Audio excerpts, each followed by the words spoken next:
महिला आरक्षण 2029 से 72 घंटे में तय होगा। संसद और विधानसभाओं में 33% महिला आरक्षण 2029 से लागू करने के लिए सरकार गुरुवार सुबह 11 बजे लोकसभा में 3 अहम बिल पेश करेगी। इसमें संविधान के 131वें संशोधन बिल, परिसीमन बिल 2026 और दिल्ली, जम्मू कश्मीर, पुडुचेरी में इसे लागू करने के लिए बिल शामिल है। लोकसभा में इन पर 16 से 17 अप्रैल को 18 घंटे चर्चा होगी। 18 अप्रैल को राज्यसभा में 10 घंटे चर्चा की जाएगी। महिला आरक्षण पर सरकार और विपक्ष सभी एक मत हैं, लेकिन परिसीमन और इसकी टाइमिंग पर घमासान की आशंका है। संविधान संशोधन बिल के जरिए लोकसभा सीटें अधिकतम संख्या 850 तक बढ़ाने और 33% महिला आरक्षण लागू करने का रास्ता साफ किया जाएगा। फिलहाल लोकसभा की 543 सीटें हैं। वहीं कांग्रेस अध्यक्ष मल्लिकार्जुन खड़गे की अध्यक्षता में इंडिया गठबंधन के 1 दर्जन से ज्यादा विपक्षी दलों की बुधवार को बैठक हुई। विपक्ष के नेता ने आरोप लगाया कि महिला आरक्षण टालने के लिए सरकार परिसीमन की जोड़ रही है। 3 बिल व उनके लिए जरूरी बहुमत। लोकसभा में एनडीए को 293, इंडिया को 234 सदस्य हैं। 7 निर्दलीय समेत 13 सदस्य हैं। 3 सीटें खाली हैं। ऐसे में संविधान संशोधन के लिए सरकार को 67 और सदस्यों को समर्थन चाहिए। संविधान के 131वां संशोधन बिल 2026 उपस्थिति व मतदान करने वाले सदस्यों को 2/3 बहुमत जरूरी है।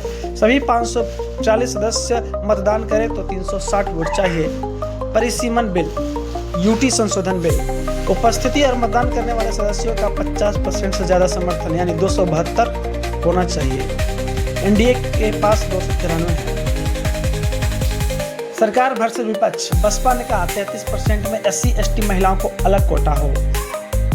परिसीमन से किसी राज्य की सीटें नहीं घटेंगी। सरकार। विपक्ष। कांग्रेस अध्यक्ष मल्लिकार्जुन खड़गे की अध्यक्षता में बुधवार को विपक्षी दलों की बैठक हुई। इसमें महिला आरक्षण व परिसीमन के मुद्दे पर रणनीति बनी। कांग्रेस का कहना है कि महिला आरक्षण के साथ हैं। केंद्र की मंशा साफ है तो 543 सीटों पर आरक्षण दे, परिसीमन बाद में हो। सरकार के बिल में यह स्पष्ट नहीं है कि परिसीमन के लिए कौन सी जनगणना आधार होगी, इसलिए इसका विरोध कर रहे हैं। वहीं राहुल गांधी ने कहा जाति जनगणना के बिना ये संशोधन SC/ST OBC के हक की हिस्सा चोरी है। भाजपा 2029 के लोकसभा चुनाव में फायदे के लिए सीटों के बंटवारे में अपने हिसाब से बदलाव चाहती है।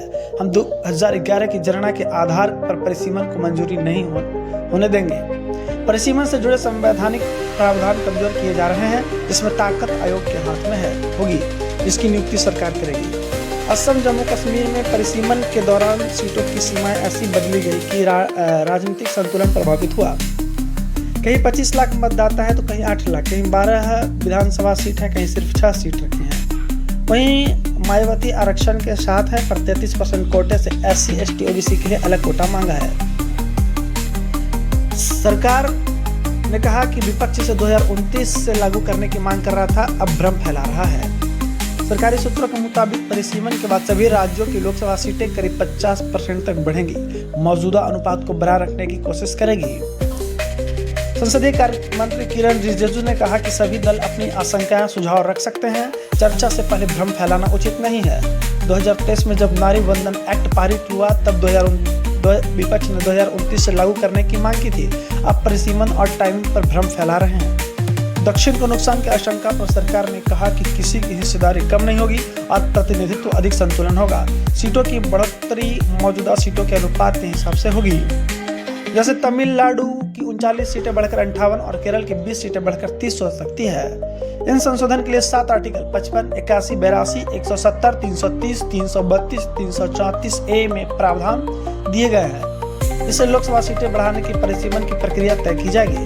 सरकारी सूत्रों ने बताया कि गृह मंत्री अमित शाह ने करीब सभी पार्टियों से बात की। 50% सीट बढ़ाने का फॉर्मूला बताया, जिस पर सभी ने तब सहमति भी प्रदान की थी। किसी राज्य में अलग सीटें बढ़ेगी, ये अलग से बताएंगे। महिला आरक्षण जरूरी क्योंकि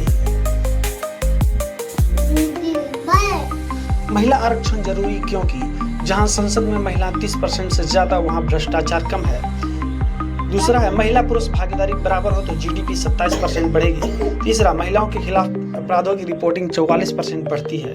चौथा, किशोरियों में अपने करियर को लेकर उम्मीदें 32% बढ़ती है। और पांचवा है महिला सांसद 35 से 40% सवाल स्वस्थ शिक्षा पर पूछती हैं। वहीं दक्षिण में मोर्चाबंदी, स्टालिन बोले आज कल झंडे लगाएं, केंद्र ने न सुनी तो कीमत चुकाएगी। परिसीमन को लेकर दक्षिण भारत में मोर्चाबंदी तेज हो गई है। तमिलनाडु के सीएम एम.के. स्टालिन ने गुरुवार को राज्य में ब्लैक फ्लैग प्रोटेस्ट का ऐलान किया।